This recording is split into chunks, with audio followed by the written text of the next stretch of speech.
Bem-vindo à companhia deste vídeo. Quem vos falar é o professor Samuel Teodoro. Brasília AFI, Basil ou AFI, Base é a capital federal do Brasil e a sede de governo do Distrito Federal. A capital está localizada na região centro-oeste do país, ao longo da região geográfica conhecida como Planalto Central. Segundo estimativa do Instituto Brasileiro de Geografia e Estatística IBGE para 2021, sua população era de 3.094.325 habitantes, 4.284.676 em sua área metropolitana, sendo, então, a terceira cidade mais populosa do país. Brasília é também a quinta concentração urbana mais populosa do Brasil. A capital brasileira é a maior cidade do mundo construída no século. A cidade possui o maior produto interno bruto per capita em relação às capitais, o quarto maior entre as principais cidades da América Latina e cerca de 3 vezes maior que a renda média brasileira. Como capital nacional, Brasília abriga a sede dos 3 poderes da República: Executivo, Legislativo e Judiciário, e 127 embaixadas estrangeiras.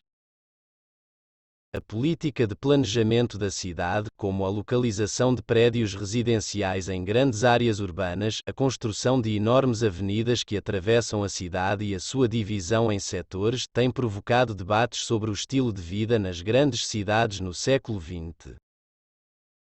O projeto da cidade é dividido em blocos numerados, além de setores para atividades pré-determinadas, como o setor hoteleiro, bancário ou de embaixadas. O plano urbanístico original da capital, conhecido como Plano Piloto, nome que seria dado à região administrativa onde fica localizada, foi elaborado pelo urbanista e arquiteto Lúcio Costa, que, aproveitando o relevo da região, adequou-o ao projeto do Lago Paranoá, concebido em 1893 pela Missão Cruz. A cidade começou a ser planejada e desenvolvida em 1956 por Lúcio Costa, pelo também arquiteto Oscar Niemeyer e pelo engenheiro estrutural Joaquim Cardoso. Inaugurada em 21 de abril de 1960 pelo então presidente Juscelino Kubitschek, Brasília tornou-se formalmente a terceira capital do Brasil, após Salvador e Rio de Janeiro.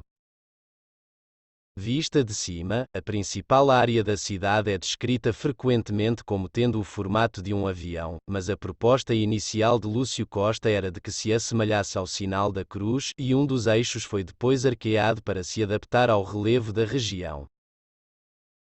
A cidade tem um estatuto único no Brasil, já que é uma divisão administrativa distinta de um município legal, como outras cidades brasileiras, semelhante ao que acontece com Washington, D.C., nos Estados Unidos, e com Canberra, na Austrália. A cidade, comumente referida como Capital Federal, ou BSB, é considerada um património mundial pela Unesco devido ao seu conjunto arquitetônico e urbanístico e possui a maior área tombada do mundo, com 112,5 km². Brasiliense é o nome que se dá a quem nasceu em Brasília. Candango é outro termo utilizado para designar os brasilienses, sendo, originalmente, usado para se referir aos trabalhadores que, em sua maioria provenientes da região nordeste do Brasil, migravam à futura capital para trabalhar em sua construção. Uma das vertentes etimológicas diz que o termo candango vem do termo quimbundo cangundo, diminutivo de quingundo ruim, ordinário, vilão. Era o termo usado pelos africanos para designar os portugueses. De acordo com o dicionário Michaelis, candango significa trabalhador, estudante vindo de fora da região para estabelecimento de residência. Nome com que se designa os trabalhadores comuns que colaboraram na construção de Brasília. Primórdios. Antes da chegada dos europeus ao continente americano, a porção central do Brasil era ocupada por indígenas do tronco linguístico macro-G, como os Acruás, os Xacriabás, os Chavantes, os Caiapós, os Javaés, etc. No século XVIII, a atual região ocupada pelo Distrito Federal Brasileiro, próxima à linha do Tratado de Tordesilhas, que dividia os domínios portugueses dos espanhóis, tornou-se rota de passagem para os garimpeiros de origem portuguesa em direção às minas de Mato Grosso e Goiás. Data dessa época a fundação do povoado de São Sebastião de Mestre d'Armas, atual região administrativa de Planaltina, no Distrito Federal. Em 1761, o Marquês de Pombal, então primeiro-ministro de Portugal, propôs mudar a capital do Império Português para o interior do Brasil colônia. O jornalista Hipólito José da Costa, fundador do Correio Brasiliense, primeiro jornal brasileiro, editado em Londres, redigiu, em 1813, artigos em defesa da interiorização da capital do país para uma área próxima às vertentes dos caudalosos rios que se dirigem para o norte, sul e nordeste. José Bonifácio, o patriarca da independência, foi a primeira pessoa a se referir à futura capital do Brasil, em 1823, como Brasília.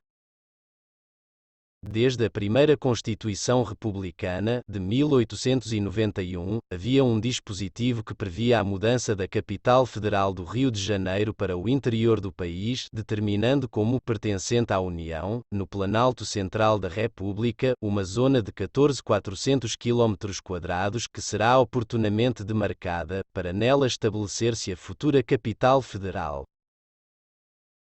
Fato interessante dessa época foi o sonho premonitório do padre italiano São João Bosco, no qual disse ter visto uma terra de riquezas e prosperidade situada próxima a um lago e entre os paralelos 15 e 20 do hemisfério sul. Acredita-se que o sonho do padre tenha sido uma profecia sobre a futura capital brasileira, pelo qual o padre, posteriormente canonizado, tornou-se o padroeiro de Brasília. No ano de 1891, foi nomeada a Comissão Exploradora do Planalto Central do Brasil, liderada pelo astrônomo Luiz Cruz e integrada por médicos, geólogos e botânicos que fizeram um levantamento sobre a topografia, o clima, a geologia, a flora, a fauna e os recursos materiais da região do Planalto Central. A área ficou conhecida como Quadrilátero Cruz, e foi apresentada em 1894 ao governo republicano. A comissão designava Brasília com o nome de Vera Cruz. Em 1922, no ano do centenário da independência do Brasil, o deputado americano do Brasil apresentou um projeto à Câmara incluindo entre as comemorações a serem celebradas o lançamento da pedra fundamental da futura capital, no Planalto Central. O então Presidente da República, Epitácio Pessoa, baixou o Decreto 4.494, de 18 de janeiro de 1922, determinando o assentamento da pedra fundamental e designou, para a realização desta missão, o engenheiro Balduino Ernesto de Almeida, diretor da Estrada de Ferro de Goiás, com sede em Araguari, em Minas Gerais. No dia 7 de setembro de 1922, com uma caravana composta por 40 pessoas, foi assentada a pedra fundamental no Morro do Centenário, na Serra da Independência, situada a 9 km de Planaltina.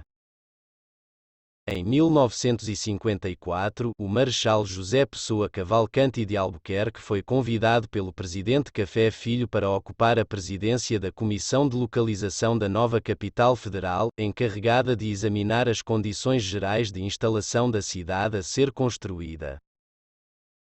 Em seguida, Café Filho homologou a escolha do sítio da nova capital e delimitou a área do futuro Distrito Federal, determinando que a comissão encaminhasse o estudo de todos os problemas relacionados à mudança.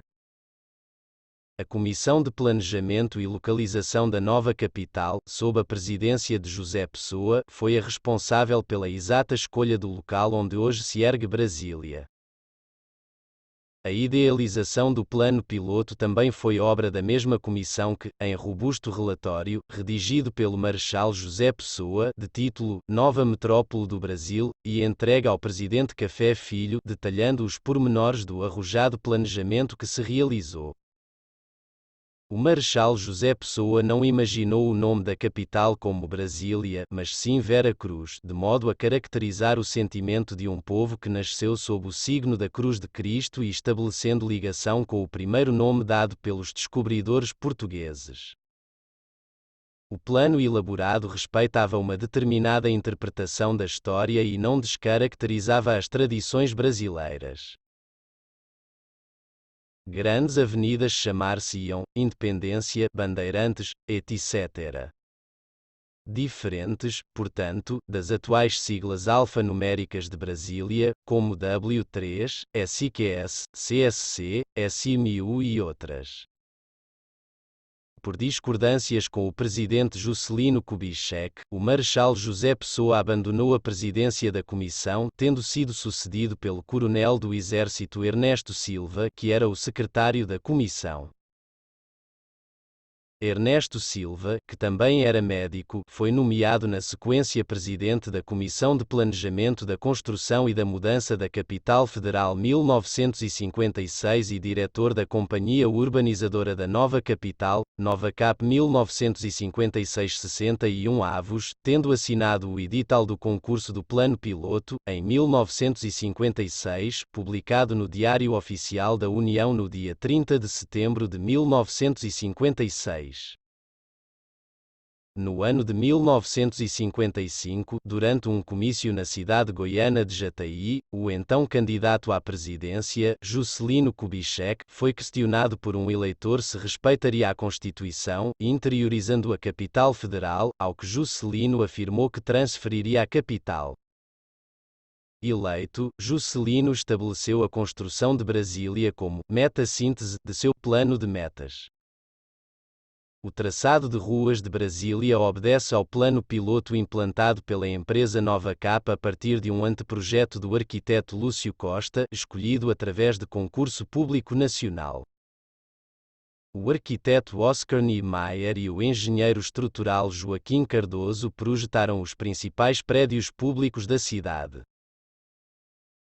Para fazer a transferência simbólica da capital do Rio para Brasília, Juscelino fechou solenemente os portões do Palácio do Catete, então transformado em Museu da República, às 9 da manhã do dia 21 de abril de 1960, ao que a multidão reagiu com aplausos. A cidade de Brasília foi inaugurada no mesmo dia e mês em que ocorreu a execução de Joaquim José da Silva Xavier, líder da Inconfidência Mineira, e a fundação de Roma.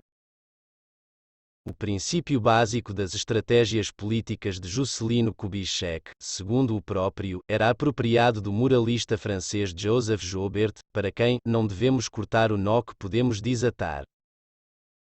Com base nessa máxima, Kubitschek viabilizou a construção de Brasília, oferecendo várias benesses à oposição, criando fatos consumados e queimando etapas. Apesar de a cidade ter sido construída em tempo recorde, a transferência efetiva da infraestrutura governamental só ocorreu durante os governos militares, já na década de 1970. Todavia, ainda no século XXI, muitos órgãos do governo federal brasileiro continuam sediados na cidade do Rio de Janeiro. O efeito provocado pelo modernismo da cidade recém-construída foi resumido pela declaração do cosmonauta Yuri Gagarin, primeiro homem a viajar para o espaço, ao visitá-la em 1961, tenho a impressão de que estou desembarcando num planeta diferente, não na Terra. Alguns dos fatores que mais influenciaram a transferência da capital foram a segurança nacional, pois acreditava-se que, com a capital no litoral, ela estava vulnerável a ataques estrangeiros, argumento militar estratégico que teve como precursor Hipólito José da Costa, e uma interiorização do povoamento e do desenvolvimento e integração nacional, já que, devido a fatores económicos e históricos, a população brasileira concentra-se na faixa litorânea, ficando o interior do país pouco povoado. Assim, a transferência da capital para o interior forçaria o deslocamento de um contingente populacional e a abertura de rodovias, ligando a capital às diversas regiões do país, o que levaria a uma maior integração económica. planejada para ter uma população de 500 mil habitantes no ano 2000, a população de Brasília já atingia 1,515 milhão de habitantes em 1991, considerando-se todo o Distrito Federal. Brasília é hoje a quarta cidade mais populosa do Brasil, depois de São Paulo, Rio de Janeiro e Salvador, além de sétima concentração urbana mais populosa do país, superada apenas por São Paulo, Rio de Janeiro, Belo Horizonte, Recife, Porto Alegre e Salvador. Geografia. Brasília se localiza a 15 graus 50,16 de latitude sul e a 47 graus 42,48 de longitude oeste, com altitudes entre 1000 e 1200 metros acima do nível do mar, no chamado Planalto Central, cujo relevo é, na maior parte, plano, apresentando algumas leves ondulações. A flora corresponde à predominantemente típica do domínio do Cerrado. Em alguns lugares é possível observar espécies de gimnospermas, como os pinheiros, e também diversos tipos de árvores provenientes de outros biomas brasileiros. As espécies não nativas da região têm sido retiradas pela empresa pública arborizadora da cidade, a Nova Cap, e substituídas por espécies nativas, como ipês. A fim de aumentar a quantidade de água disponível para a região, foi realizado o represamento de um dos rios da região, o Rio Paranoá, para a construção de um lago artificial, o Lago Paranoá, que tem 40 km² de extensão, profundidade máxima de 48 metros e cerca de 80 km de perímetro. O lago possui uma grande marina e é frequentado por praticantes de wakeboard, windsurf e pesca profissional. De acordo com a divisão do Instituto Brasileiro de Geografia e Estatística, IBGE, vigente desde 2017, Brasília pertence às regiões geográficas intermediária e imediata do Distrito Federal. Até então, com a vigência das divisões em microrregiões e mesorregiões, fazia parte da microrregião de Brasília, que por sua vez estava incluída na mesorregião do Distrito Federal. Clima. O clima de Brasília é considerado tropical com estação seca, do tipo AW na classificação climática de Köppen-Geiger, com temperaturas mornas e índice pluviométrico é de aproximadamente 1480 mm anuais, concentrados entre os meses de outubro e abril. 54 As precipitações ocorrem sob a forma de chuva e, algumas vezes, de granizo, 55 podendo ainda virem acompanhadas de raios e trovoadas. 56 Durante a estação seca, que começa em maio e termina em setembro, é comum que os níveis de umidade relativa do ar URA fiquem muitas vezes abaixo de 30%, bem abaixo do ideal considerado pela Organização Mundial da Saúde (OMS), de 60%. Segundo dados da Estação Convencional do Instituto Nacional de Meteorologia INMET de Brasília, instalada na sede do Instituto Sudoeste desde 21 de agosto de 1961, a menor temperatura registrada foi de 1,6 graus Celsius em 18 de julho de 1975 e a maior atingiu 36,4 graus Celsius nos dias 18 de outubro de 2015 e 8 de outubro de 2020. O maior acumulado de precipitação em 24 horas foi de 132,8 mm em 15 de novembro de 1963. Neste mesmo ano ocorreu o período seco mais longo da história da capital, chegando a 164 dias consecutivos sem chuva. Outros acumulados iguais ou superiores a 100 mm foram 131 mm em 21 de abril de 1992, 111,8 mm em 31 de março de 1964, 110,7 mm em 28 de fevereiro de 2005, 106,8 mm em 22 de dezembro de 1963, 103,1 mm em 27 de outubro de 2006 e 102,1 mm em 29 de outubro de 2000. Em janeiro de 1979, foram registrados 602,4 milímetros de precipitação, o maior acumulado mensal desde então. Desde maio de 2000, quando o INMET instalou uma estação meteorológica no mesmo lugar, o menor índice de URA foi de 10% em 7 de agosto de 2002, setembro de 2011 nos dias 6 e 7 e 4 de outubro de 2020. Por sua vez, a rajada de vento mais forte alcançou 26,4 metros por segundo, 95 km por hora na tarde de 1 de outubro de 2014, dia que também foi registrada pela primeira vez a formação de um tornado, na região do aeroporto JK. Ainda na história meteorológica de Brasília, houve geada em 10 de junho de 1985, quando a temperatura mínima chegou a 3,3 graus Celsius, a mais baixa registrada em um mês de junho. Que Deus abençoe sempre você e sua família.